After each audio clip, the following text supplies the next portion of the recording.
আসসালামু আলাইকুম। কাছে এবং দূরে, দেশ এবং দেশের বাহিরে যে যেখান থেকে আমার ভিডিওটি দেখছেন, আশা করি আল্লাহর রহমতে সবাই ভালো আছেন। আমরাও আলহামদুলিল্লাহ ভালো আছি। আপনাদের ভাইয়ার দক্ষিণ কোরিয়ার একটা বন্ধু, সে চট্টগ্রামে জব করে।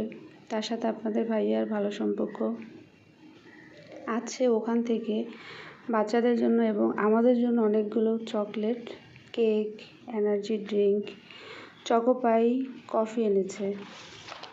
ভাবলাম আপনাদের সাথে একটু শেয়ার করি, কারণ এখন আপনাদেরকেও আমি আমার পরিবারের সদস্য বলে মনে করি। সেগুলো আপনাদের সাথে আনপ্যাকিং করে দেখাচ্ছি। অনেকগুলো এনেছে। আসলে মানুষ যে দেশেরই হোক না কেন, আসল হচ্ছে তার মন, আন্তরিকতা। লোকটা ভালো মনের মানুষ, তাই আমরা বাঙালি হওয়া সত্ত্বেও সে ভালো সম্পর্ক রেখেছে। সবাই ভালো থাকবেন। পেজটা ভালো লাগলে ফলো দিয়ে পাশে থাকবেন, আর বেশি ভালো লাগলে লাইক, কমেন্ট ও শেয়ার করবেন। আল্লাহ হাফেজ। আসসালামু আলাইকুম।